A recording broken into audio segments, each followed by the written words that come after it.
yo, Sakura, you don't need to know anything right now, because what the fuck can you do? Sasuke had to lay it down, but unfortunately as well, he had to lay it down on Kakashi as well, unfortunately, which makes him a fucking dick.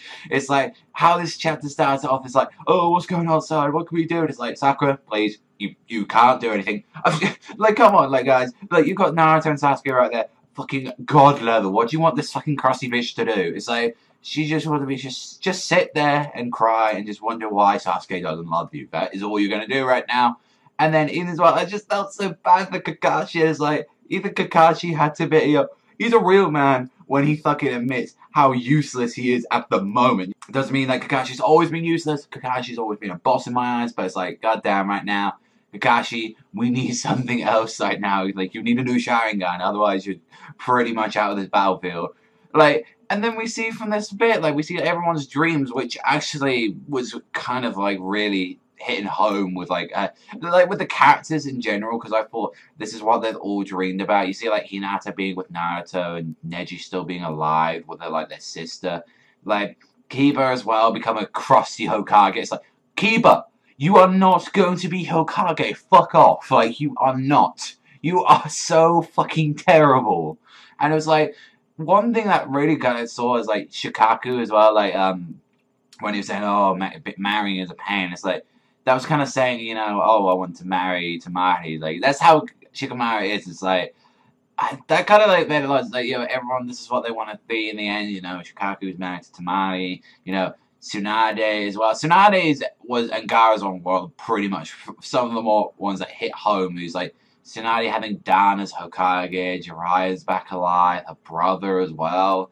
And then Gaara's one, which was just like him with his family again as a kid, like his whole family's there, all happy and playing, and finding out, oh, you got someone here to play with you, Gaara, and it's Naruto as a little kid. And it's like, that's sort of what he wanted. He always wanted that in his childhood, which he never got to have. And that's really sad seeing, looking at some of these people. I mean, you know, fuck Kiba's like fucking one, and Shino's like, well, I found a new species. Like, no, fuck that shit. Like, those ones. The other ones, you know, Hinata's, you know, like all of them, like, that was some emotional stuff, you know. Hinata, Tsunade, like, Shikamaru is like, those ones were kind of like more important than Gaara's one. Those were really good.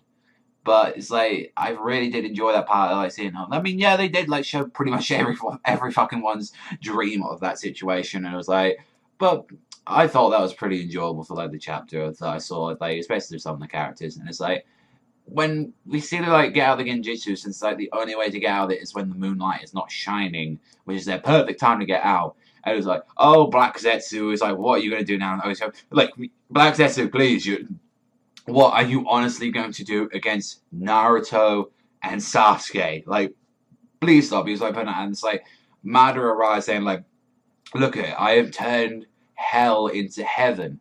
Everyone is at peace. And then when you think about it, like, you say, no, you have it like that. You just, like, just took away everyone's freedom. It's like, when we think about it, it's like how these dreams are, like, super realistic and stuff. It's just like, when you think about it, it's like, when you see, like, Hinata's back there with her brother, and, you know, with Naruto, and Tsunade's back with Jiraiya, her little brother, and, like, Dan.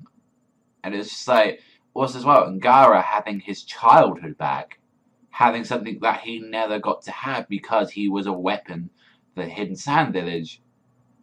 Is that really that bad, to have this genjutsu on everyone? Is it really that bad?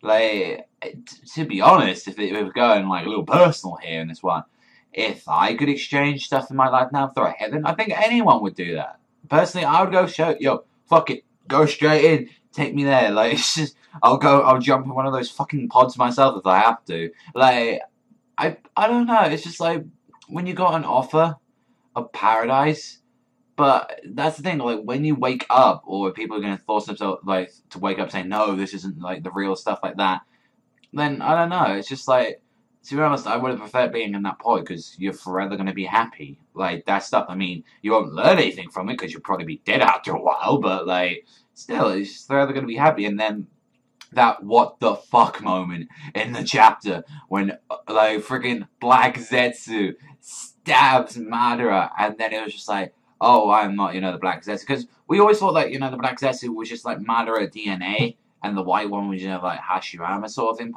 like into it. So with that one, it was actually Kaguya that was there. I'm nothing but the will of Kaguya. And it stabs Madara, and it's like, I can't even move. What the fuck's going on? So now, the Moon Eye Planet, we're going to have Kaguya's wrath now to deal with. It's like the only time that we could do it. And I think this, right now, is going to be Madara's downfall. Just because that when he's going to be possessed by Kaguya now, that is going to like, pretty much open up. Because we know Madara right now is a fucking god. Nothing can pretty much stop this guy right now with his four shadows and that. But also, we've got to think about that Madara is like a huge strategist as well. He's a huge, fucking clever dude, and he's boss in general. But I think with Kaguya, who's just going to rely purely on just raw power, I think that's going to be the downfall of it. And even not to mention as well, Madara is still fighting out Kaguya out of his body as well. Is probably going to be the downfall of his defeat. So, yeah, I can sort of see that, like, going like that. And then when he finally returns, the gore's going to be back, like, once Kaguya's been defeated or something, or the eyes, like, from his head is gone, then maybe the Moon Eye plan's like stopped. I don't know. I'm generally curious about this, but I really enjoyed this chapter. Like, only issues like some of the dreams pissed me a little bit off with some of the parts like that, and it was just like finding out, like Kakashi sort of, he's pointless. Like now why is he in this war? Which is a sad thing because like Kakashi should be on this, at least they're fighting side by side with Naruto and Sakura. I couldn't get too fucking shits about, but overall this was I would say this is one like an 8 this week. I think this one's a solid 8. Yeah. Let me know what you think in the comment section down below though. Did you enjoy this chapter? What did you think about those? So Louis' little feels moment, and also as well, fuck Sakura and Kiba. That's just how we end the chapter. But that's all of me. I want to thank you very much for watching. As always, remember, I'll see you guys